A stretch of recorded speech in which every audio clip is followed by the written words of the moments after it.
श्री साईनाथ सेवा समितीच्या 38व्या वर्धापन दिन सोहळ्याचे आयोजन.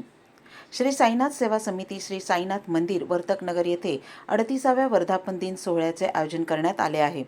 हा विशेष सोहळा शनिवार दिनांक 23 नोव्हेंबर 2024 ते सोमवार दिनांक 25 नोव्हेंबर 2024 या कालावधीत साजरा केला जाणार आहे. कार्यक्रमाची सुरुवात कार्तिक कृष्ण अष्टमी शनिवार दिनांक 23 नोव्हेंबर ते कार्तिक कृष्ण दशमी सोमवार दिनांक 25 नोव्हेंबर 2024 पर्यंत साईनाथ मंदिराचा 38वा वर्धापन दिन उत्सव साजरा करण्यात येणार आहे. त्या निमित्ताने वैकुंठवासी परमपूज्य रत्नाकर महाराज उर्फ योगानंदचार्य स्वामी बदलापूर यांच्या आशीर्वादाने शनिवार दिनांक 23 नोव्हेंबर रोजी सकाळी 7:30 वाजता श्री दत्तयाग यज्ञ आयोजित केला आहे. शनिवार दिनांक 23 नोव्हेंबर रोजी सकाळी 7:30 पासून प्रसाद लाडू वाटप करण्यात येणार आहे. त्यासाठी 15 टन लाडू बनवण्यात आले आहेत. सदर उत्सवाची तयारीची पाहणी व नूतनीकृत कार्यालयाचे उद्घाटन आमदार संजय केळकर यांच्या हस्ते करण्यात आले. सोमवार दिनांक 25 नोव्हेंबर रोजी यज्ञ समाप्ती पूर्णाहुती दुपारी 1 वाजता, त्यानंतर दुपारी 2 वाजता साईबाबांच्या पादुकांची भव्य पालखी मिरवणूक, इतर कार्यक्रम, गायन, भजन व कीर्तन असणार आहे. कार्यक्रमाचे मुख्य आकर्षण म्हणजे पवित्र स्मृतीस अभिवादन आणि विविध धार्मिक विधी. या प्रसंगी स्वर्गीय श्री बळीराम वासुदेव नाईबागकर यांना विशेष श्रद्धांजली अर्पण केली जाणार आहे. साईनाथ सेवा समितीचे प्रमुख सल्लागार श्री संजय केळकर, अध्यक्ष श्री मंगेश बळीराम नाईबागकर, उपाध्यक्ष श्री अशोक रामचंद्र हिरानंदानी, सचिव श्री सुरेश शंकर महाडिक, उपाध्यक्ष श्री नंदकुमार बाळकृष्ण साळवी, सहसचिव श्री प्रवीण पंढरीनाथ रोठे, खजिनदार श्री बबन शंकर बोबडे, विश्वस्त श्री अशोक धोंडू सुर्वे, श्री हरिशंकर माळी, श्रीमती अपर्णा अनिल जाधव आदींच्या मार्गदर्शनाखाली सदर उत्सव संपन्न होणार आहे. सर्व साई भक्तांना या सोहळ्याला उपस्थित राहण्याचे आवाहन श्री साईनाथ सेवा समितीने केले आहे. कालच निवडणूक संपली, आज गुरुवार पण आहे आणि वर्तकनगरचं हे जे आमचं साईबाबा मंदिर आहे दर्शन घ्यायला आलो आणि 3 दिवस 23, 24, 25 या ठिकाणी वर्धापन दिन जो आहे तो फार मोठ्या प्रमाणात साजरा 38 वर्ष हा वर्धापन दिन होतो आहे आणि स्वर्गीय बळीराम नाईबागकर यांनी याची संबंध म्हणजे यांनी जे रोप लावलं ते एवढं मोठं वटवृक्षामध्ये रूपांतर झाले. लाखो लोक, लाखो भक्त या ठिकाणी भक्तिभावाने या 3 दिवसात मोठ्या प्रमाणामध्ये येतात या वर्धापन. आज मी देखील काल निवडणूक संपल्यानंतर एक या संस्थांचा साईबाबा मंदिराचा एक घटक म्हणून पदाधिकारी म्हणून मी देखील या ठिकाणी आज दर्शन घ्यायला, लाडू देखील या ठिकाणी प्रसाद म्हणून 3 दिवस लागतात. फार मोठी संख्या असते, 15 टन लाडू या ठिकाणी तयार होतात. असा कुठेच एवढ्या मोठ्या प्रमाणात होत नाहीत आणि एक प्रकारे ही शेवटी मंदिर आहे, बाबांचं मंदिर आहे, त्याच्यामुळे हे एक प्रकारे चार्जिंग स्टेशन पण आहे आणि त्या दृष्टीने देखील आज या ठिकाणी मी आलो. ते भाविकांना मी निश्चितपणे आवाहन करेन की आपण मोठ्या प्रमाणात या ठिकाणी येत असता आणि हीच खरी शक्ती आहे.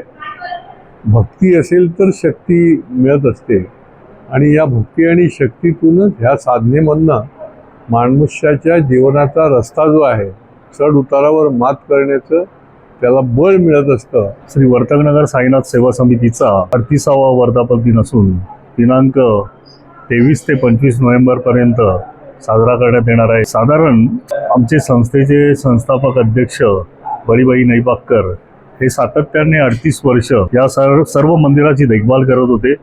त्यानंतर प्रथमच आज आम्ही त्यांच्या विना हा वर्धापन दिन साजरा करत आहोत. आमचे प्रमुख सल्लागार आमदार श्री संजयजी केळकर साहेब हे आमचे प्रमुख सल्लागार असून त्यांच्या माध्यमातून आता हा जो संपूर्ण कार्यक्रम आहे तो आम्ही करीत आहोत. साधारण महाराष्ट्रातून ठाणे जिल्ह्यातून जवळजवळ 4 ते 5 भाविक लोक येथे दर्शनासाठी येतात. आम्ही इथे संपूर्ण कार्यक्रम हा धार्मिकरित्या पूर्ण केला जातो. 23 तारखेला श्री दत्तयाग यज्ञ सकाळी 8 वाजता सुरू होणार असून 25 नोव्हेंबर रोजी पूर्णाहुतीचा कार्यक्रम करणार आहोत. या दत्तयागासाठी साधारण 15 ब्राह्मण विधिवत पूजा करणार आहेत. त्यानंतर आपली श्री साईबाबांची पादुकांची पालखी मिरवणूक ही संपूर्ण वर्तकनगर परिसरात जवळजवळ साधारण 3च्या सुमारास निघून ही मोठ्या प्रमाणावरती म्हणजे साधारण हजारो साई भक्त या पालखीमध्ये असतात. साधारण 2 ते 3च्या दरम्यान पालखी आपली संपूर्णपणे इथे रिटर्न येते, म्हणजे आपल्या मंदिराच्या आवारात पुन्हा येते. ही सर्व व्यवस्था आमच्या माध्यमातून म्हणजे प्रत्येक स्त्री पुरुष म्हणजे लहान मुलांसाठी वेगळी लाईन असते, तसेच जे सिनियर सिटीजन आहेत त्यांच्यासाठी वेगळी लाईन केली जाते. अशा प्रकारे जेवढी उत्तम सोय आम्हाला करता येते ती आमच्या संस्थेच्या माध्यमातून आम्ही करत असतो.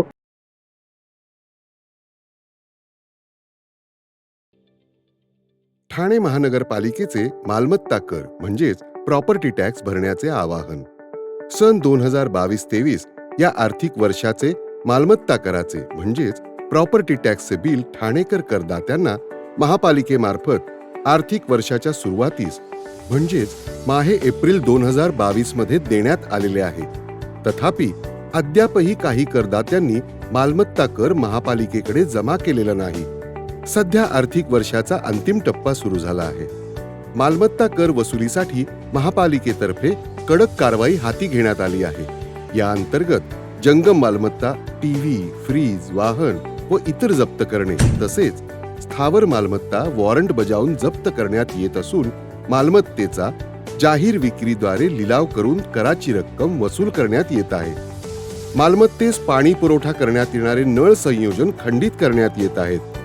त्याचप्रमाणे थकीत मालमत्ता करावर 2% व्याज आकारले जात असल्याने भरावयाची रक्कम वाढत आहे. आपला मालमत्ता कर propertytax.thanecity.gov.in या लिंकद्वारे तसंच गुगल पे, फोन पे, पेटीएम याद्वारे ऑनलाईन पद्धतीने करण्याची सुविधा उपलब्ध करून दिली आहे. शनिवार, रविवार व सार्वजनिक सुट्टीच्या दिवशी नागरिकांना मालमत्ता कर भरणे सोयीचे व्हावे याकरता महापालिकेचे मालमत्ता कर संलग्न कार्यालय या दिवशी कार्यान्वित ठेवण्यात आलेले आहे. तरी मालमत्ता कर वसुलीची अप्रिय कारवाई टाळण्याच्या दृष्टिकोनातून मालमत्ता कर भरून महापालिकेस सहकार्य करावे. धन्यवाद.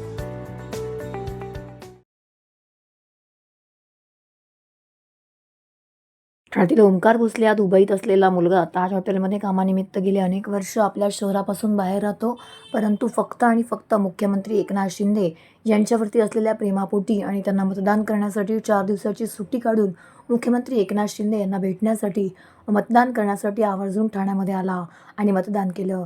युवासेनेचे यज्ञेश भोईर यांचा अतिशय जवळचा मित्र म्हणून वारंवार यज्ञेशच्या मागे लागत असे की मला मतदान करण्यासाठी ठाण्यामध्ये यायचं आहे, शिंदे साहेबांना मतदान करायचं आहे. अखेर त्यांनी ठाण्यामध्ये येऊन मतदान केलं. स्वतः मुख्यमंत्री यांनी त्याची भेट घेतली आणि त्याचे आभार देखील मानले. मी जेव्हा दुबईला येईल तेव्हा तुला नक्की भेटेल असं देखील मुख्यमंत्री एकनाथ शिंदे यांनी भोसले याला आश्वासन दिलं आहे. यावेळी शिवसेनेचे वागळे विभाग प्रमुख कोपरी पाचपाखाडी समन्वयक माजी नगरसेवक एकनाथ भोईर, युवासेनेचे ठाणे लोकसभा उपाध्यक्ष यज्ञेश भोईर, इतर मान्यवर पदाधिकारी, शिवसैनिक, युवासेनेचे, युवती सेनेचे सर्व पदाधिकारी, कार्यकर्ते आणि महिला वर्ग यावेळी मोठ्या संख्येने उपस्थित होते. तर प्रेम आहे ना, हेच प्रेम आमच्या माननीय मुख्यमंत्री एकनाथ शिंदे साहेबांनी कमवलेलं आहे. कारण आपण पाहत असाल समुद्रापलीकडे पण राहणारे आपले महाराष्ट्रातले आपल्या मतदारसंघातले लोक या ठिकाणी जरी असतील तरी प्रेम आणि प्रेमापोटी त्यांचं जे प्रेम आहे त्यापोटी त्यांना ओढून आणलेलं आहे का मतदानासाठी या. आता हे आमचे या मतदारसंघात राहणारे आमचे सहकारी यांनी या ठिकाणी आपल्याला सांगितलेलंच आहे तर ते दुबईला काम करतात, ताज हॉटेलमध्ये काम करतात, परंतु तसं असतानाही त्यांनी शिंदे साहेबांसाठी या ठिकाणी मतदानासाठी आलेले आहेत. आम्ही त्यांचे आभार व्यक्त करतो. कारण शेवट हा लोकशाहीचा पर्व आहे आणि लोकशाही ही लोकशाहीनेच चालणार आहे आणि शिंदे साहेबांना मानणारा वर्ग हा मोठ्या प्रमाणात अगदी देशाच्या बाहेरही आहे. हा माझा मित्र ओंकार हा खास शिंदे साहेबांना वोटिंग करायला त्यांच्या प्रेमापोटी त्यांच्या कामापोटी दुबईवरनं आम्ही बरेच दिवस कॉन्टॅक्टमध्ये होतो. तो बोलला मला वोटिंग करायला यायचंच आहे तर तो पूर्ण प्रयत्न करून शिंदे साहेबांना वोटिंग करायला दुबईवरनं खास इकडे आलेला आहे. आणि हे फक्त शिंदे साहेबांवरचं प्रेम है, कुछ नहीं. शिंदे साहब के प्रति जो हमारा प्रेम है वो जस्ट प्रेम दिखाने के लिए हम 7 समुद्र के हम दुबई से दूर कहाँ से भी आ सकते थे क्योंकि हम बचपन से आज तक ठाणे में हमारा बचपन चला गया है. तो हमने देखा है, हमने शिंदे साहब के काम देखे हैं. बाकी कोई नहीं नेता हमें जानते. शिंदे साहब जो ग्राउंड लेवल पे आके यहाँ पे उनका काम है उसके वजह से हमारा जो प्यार शिंदे साहब के प्रति, हम बचपन से ही शिंदे साहब के बहुत बड़े समर्थक हैं. भले मैं अभी दुबई में काम कर रहा हूँ पर मैं डेली अपडेट लेता हूँ कि क्या चल रहा है. शिंदे साहब डेली में शिंदे साहब कहाँ रहते हैं, कौन से, तो उनकी सभा हर उनकी स्पीच देखते रहता हूँ. मतलब मैं उनका एकदम कट्टर समर्थक हूँ। आपने देखा ही होगा, जैसे मैं ताज होटल में काम करता हूँ, ताज तो अपना इंडियन ब्रांड है, मेरे यहाँ पे बहुत सारे मुंबई के लोग हैं, तो मैंने जस्ट एक ऐसा ही वीडियो शूट किया था that who is next CM of Maharashtra. तो मोस्ट ऑफ कमेंट आए एकनाथ शिंदे साहब। सो और आपने देखा ही होगा, एक बार दुबई में मैच हुआ था, वो मैच में भी एकनाथ शिंदे साहब के बैनर, तो हर 7 समुंदर पार मेलबर्न में मैच हुआ था, वहाँ पे भी शिंदे साहब के बैनर लगे हुए, तो आप समझ ही सकते हो कि शिंदे साहब के काम कहाँ तक पहुँचे हुए हैं। नहीं, मैं खुद के जोर पे आया हूँ, क्योंकि मैंने सोचा था, मतलब लास्ट ईयर मेरे को आने को नहीं मिला था, क्योंकि मैंने जस्ट न्यू जॉब पे शिफ्ट किया था, तो हमने ये साल डिसाइड किया था कि कुछ भी हो जाए मैं इलेक्शन के टाइम आ जाऊंगा, क्योंकि नवंबर दिसंबर ये हमारे होटल इंडस्ट्री में पीक सीज़न रहता है। तो भी मैंने बहुत दिक्कत मेरे को आई, पर मैंने बोला कि मेरा कुछ प्रॉब्लम है और मैं आ गया बस वोटिंग करने के लिए।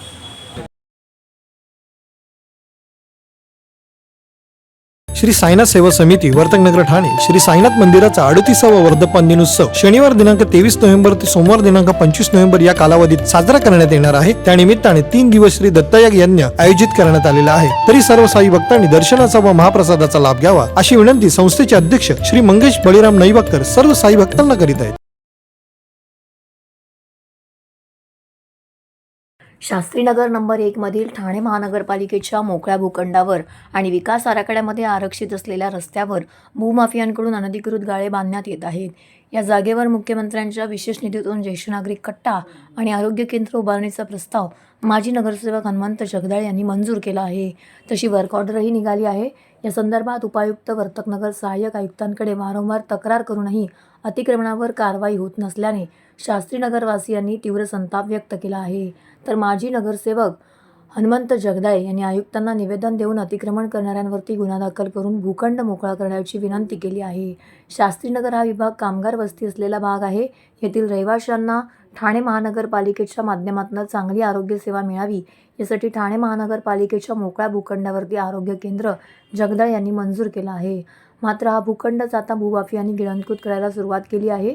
तर हत्तीपूलकडून शास्त्रीनगर नाक्याकडे जाणाऱ्या मुख्य रस्त्यालगत वन विभागाच्या भिंतीला लागून असलेल्या मोकळ्या जागेवरती ज्येष्ठ नागरिक कट्टा उभारण्याचा प्रस्तावही मंजूर आहे। या दोन्ही कामांना मुख्यमंत्र्यांचा विशेष निधी मंजूर झाला आहे। तशी वर्क ऑर्डरही निघाली आहे। मात्र आचारसंहिता असल्याने काम सुरू करण्यास दिरंगाईचा फायदा घेत भूमाफियांनी या जागाच बळकावल्या आहेत। आरोग्य केंद्राच्या जागेवरती गाळे बांधण्यात आले आहेत, तर ज्येष्ठ नागरिकांच्या कट्ट्याच्या जागेवरती अनधिकृत बांधकाम उभारणीस प्रारंभ झाला आहे। धक्कादायक बाब म्हणजे उपायुक्त वर्तकनगर प्रभाग प्रतिनिधीचे सहाय्यक आयुक्त यांच्याकडे तक्रार करूनही अद्याप कोणतीही कारवाई केली नाही। तर माजी नगरसेवक हनुमंत जगदाळे यांनी आयुक्तांना पुन्हा स्मरणपत्र देऊन कारवाई करण्याची मागणी केली आहे। मी आपल्याला नम्रपणे या ठिकाणी निवेदन करेन की माननीय मुख्यमंत्र्यांनी शास्त्रीनगर सारख्या विभागामध्ये त्या ठिकाणी एखादं आरोग्य केंद्र असावं, त्याचबरोबर त्या विभागातील नागरिकांना खुलं वातावरणामध्ये बसण्यासाठी जागा मिळावी म्हणून ज्येष्ठ नागरिक कट्टा असावा, अशा प्रकारची विनंती माननीय मुख्यमंत्र्यांच्याकडं मी केल्यानंतर मुख्यमंत्र्यांनी त्या ठिकाणी विशेष निधी म्हणून 2-2.5 कोटी त्या ठिकाणी दिले आणि एक चांगल्या प्रकारचं आरोग्य केंद्र त्या विभागामध्ये करण्यासंबंधीच्या सूचना केल्या आणि त्या पद्धतीनं ठाणे महापालिकेच्या प्रशासनाने सर्व प्रोसिजर करून त्या ठिकाणी वर्क ऑर्डरसुद्धा देण्यात आली। अशी वर्क ऑर्डर दिलेली असताना निवडणुकीच्या आचारसंहितेमुळं आम्हाला त्या ठिकाणी काम चालू करता आलं नाही, परंतु आत्ताच पुढच्या आठवड्यात आम्ही माननीय मुख्यमंत्र्यांची वेळ घेऊन त्या ठिकाणी काम चालू करणार होतो। पण त्यामध्येच निश्चितच त्या मोकळ्या जागेवरती आता काल परवामध्ये 3-4 गाळे करण्याचं काम काही स्थानिक लोकांनी त्या ठिकाणी केलं आणि म्हणून हे काम प्रशासक वास्तविक पाहता ही तक्रार माननीय मुख्यमंत्र्यांच्याकडे ताबडतोब करावायची होती, परंतु माननीय मुख्यमंत्र्यांच्या व्यस्त कार्यक्रमामुळे मला त्यांच्यापर्यंत जाऊन ही तक्रार करता आली नाही। तरीसुद्धा निश्चितच आम्ही येत्या सोमवारी किंवा मंगळवारी माननीय मुख्यमंत्र्यांच्या हे निदर्शनास आणणार आहोत। मी प्राध्यापक भरत जाधव, दिव्यांग ह्युमन राईट फेडरेशनचा राष्ट्रीय अध्यक्ष आणि ठाणे शास्त्रीनगर संरक्षण समितीचा संयोजक। आणि मी तुम्हाला सर्व पत्रकारांचं या ठिकाणी सगळ्यांचा पहिल्यांदा आभार मानतो की आम्ही शास्त्रीनगरचे रहिवासी या ठिकाणी एकत्र ह्या ठिकाणी जमलेलो आहोत आणि आजची पत्रकार परिषद घेत आहोत. त्याचं कारण असं आहे की शास्त्रीनगर 1मध्ये ठाणे महानगरपालिकेच्या भूखंडावर, शासकीय भूखंडावरती खाजगी बिल्डरनी त्या ठिकाणी भूमिपूजन करून त्याचे अतिक्रमण काम चालू केलेलं आहे. याचा निषेध करण्यासाठी आम्ही 18/11/2024ला माननीय जगदाळे सेठ नगरसेवक, माजी नगरसेवक यांनी अतिरिक्त आयुक्त जे काय आहेत जरोडे साहेब, त्याचप्रमाणे सौरवराव साहेब यांना आम्ही पत्रव्यवहार केला की या ठिकाणी शासकीय जी काही जागा आहे, भूखंड आहे, या ठिकाणी माननीय मुख्यमंत्र्यांच्या निधीतून त्या ठिकाणी आरोग्य केंद्राची मंजुरी मिळालेली आहे. या मंजुरीचं लेटर आमच्याकडे आहे. याला कार्यादेश आहे. हा आमच्याकडे 9/7/2024ला प्राप्त झालेला आहे, महानगरपालिकेने दिलेला आहे. त्यामुळे त्या ठिकाणी जे काय आचारसंहिता असल्या कारणामुळे बांधकाम करता येत नव्हतं. तो निधी मंजूर आहे. ते जे आरोग्य केंद्र आहे, ज्येष्ठ नागरिक कट्टा असेल, भवन असेल, ते दिव्यांगांसाठी, महिलांसाठी आणि ज्येष्ठ नागरिकांसाठी, रहिवाशांसाठी आरोग्य केंद्र महत्त्वाचं आहे आणि ते काम माननीय जगदाळे सेठ करत आहेत आणि शास्त्रीनगरचा विकास करत आहे. यासाठी जे काही शासकीय भूखंड आहे, खाजगी बिल्डराच्या माध्यमातून इथे स्थानिकांना जे मिळणारा आरोग्य केंद्राची सुविधा ह्या मिळू नये म्हणून जे काही इथले भूमी माफिया आहे, गुंड आहेत, गुंडू प्रवृत्तीचे लोक आहेत, खाजगी बिल्डर आहेत, हे शासननगरच्या लोकांना त्रास देण्यासाठी जे काही शासनाने मंजूर केलेलं, तर मुख्यमंत्र्यांच्या निधीतून मंजूर झालेलं आरोग्य केंद्र किंवा ज्येष्ठ नागरिक दिव्यांगांसाठी जे भवन बांधण्याचा जो प्रकल्प आहे, कट्टा आहे, ते बंद करण्यासाठी त्यांनी जाणीवपूर्वक आचारसंहितेचा वापर करून त्या ठिकाणी त्यांनी भूमिपूजन करून काम चालू केलेलं आहे.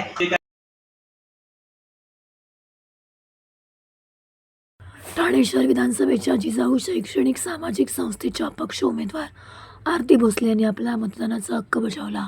यावेळी परेश कारंडे व जिजाऊचे पदाधिकारी, कार्यकर्ते तसेच इतर मान्यवर यावेळी मोठ्या संख्येने उपस्थित होते.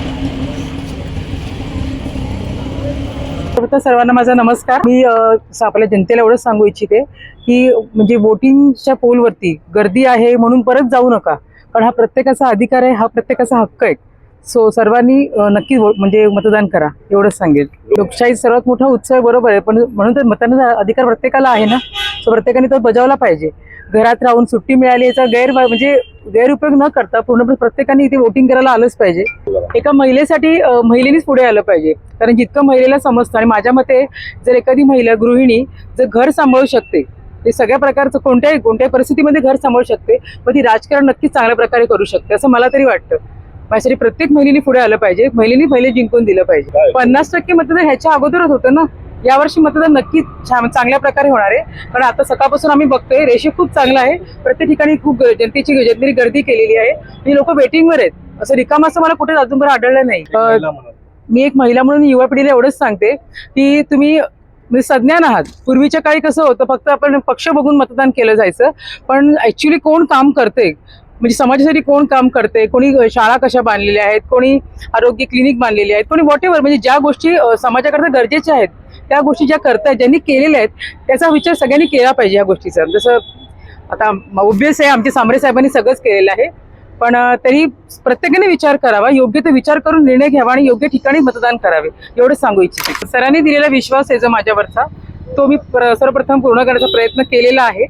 आणि प्रत्येक ठिकाणी आपल्या इथे म्हटलं जातं की महिलेला 50% आरक्षण दिलं जातं, पण अजूनपर्यंत कोणत्याही ठिकाणी पण जर जिजाऊ संस्था सोडली, जिजाऊ संघटना सोडली, तर कुठेच महिलेला आरक्षण दिलं गेलेलं नाही 50%. हे सर्वप्रथम साहेबांनीच केलेले आहे आमचे. आता मी जातो, तुम्हाला आत्ताच सांगितलं मी काय आवाहन करणार आहे. प्रत्येक नागरिकाने म्हणजे मतदानाचा प्रत्येकाचा अधिकार आहे, हक्क आहे, प्रत्येकाचं कर्तव्य आहे, प्रत्येकाने निभावलं पाहिजे, एवढंच सांगू इच्छिते. विधानसभा निवडणुकीचा मतदानाचा टप्पा काल पार पडला. ठाण्यामध्ये 6 वाजेपर्यंत 6% मतदान झाल्याची माहिती निवडणूक आयोगाने दिली आहे. मतदान पार पडल्यानंतर निकालाची उत्सुकता राज्यात लागली आहे. कोणत्या पक्षाचे आमदार निवडून येतील, कोणत्या पक्षाचं सरकार सत्ता स्थापन करेल, यावर सध्याच्या घडीला जोरदार चर्चा सुरू आहे. तर दुसरीकडे EVM रूमसमोर पोलिसांचा आणि राजकीय कार्यकर्त्यांचा मोठा बंदोबस्त लागला आहे. 60 तास EVM रूमसमोर पोलिसांचा आणि राजकीय कार्यकर्त्यांचा बंदोबस्त राहणार आहे. यावेळी पोलिसांसोबतच पक्षाच्या कार्यकर्त्यांना EVM रूममध्ये थांबण्याची परवानगी देण्यात आली आहे. EVMमध्ये कुठलीही छेडछाड किंवा गडबडी करता येऊ नये यासाठी पोलीस बंदोबस्तसोबत राजकीय पक्षांच्या कार्यकर्त्यांचा मोठा बंदोबस्त पाहायला मिळत आहे. EVM रूममध्ये 24 तास CCTV कॅमेरे लावले आहेत. या कॅमेऱ्यावर निवडणूक आयोग आणि पोलीस कंट्रोल रूमवर लक्ष ठेवून आहेत. विधानसभा निवडणुकीचा निकाल 23 नोव्हेंबर रोजी सकाळी 8 वाजल्यापासून सुरू होईल. महाराष्ट्र विधानसभा निवडणुकांसाठी EVM VVPATचा वापर करण्यात आला आहे.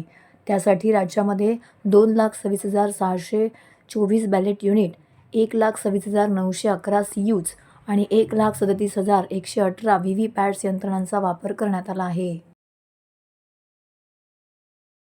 आणि त्याच्या भोवती 3 लेअरची पोलिसांचा बंदोबस्त आहे. 2 लेअर CRPF आणि नंतर शेवटच्या लेअरमध्ये आपले स्थानिक पोलीस लेवलचे कर्मचारी अधिकारी आहेत. आपण काउंटिंगसाठी आतमध्ये 14 टेबल हे EVM काउंटिंगसाठी ठेवलेले आहेत. 3 टेबल हे आहेत ते पोस्टल बॅलेटसाठी आहेत. 1 टेबल हे ETPBSसाठी आहे आणि याच्या पलीकडे टॅब्युलेशन, कॉम्प्युटरवरती टॅब्युलेशन करण्यासाठी अरेंजमेंट केलेली आहे. तसंच ऑब्झर्वर, RO आणि ARO यांची पण तिथे अरेंजमेंट केलेली आहे. हमाल जे असतील काउंटिंगच्या दिवशी जेव्हा सकाळी स्ट्रॉंग रूम उघडली जाईल त्यानंतर हमालाद्वारे वाहतूक करून सर्वात पहिले 8 वाजेपर्यंत जेवढी काही आपल्याकडे पोस्टल बॅलेट पेपर्स आलेले असतील त्यांचं काउंटिंग सुरू करणार. त्याच्यानंतर अर्ध्या तासाने म्हणजे सकाळी 8:30 वाजता आपण EVM स्ट्रॉंग रूम उघडून त्याच्यातून EVM बाहेर काढणार आणि त्याचं काउंटिंग सुरू करणार आहोत.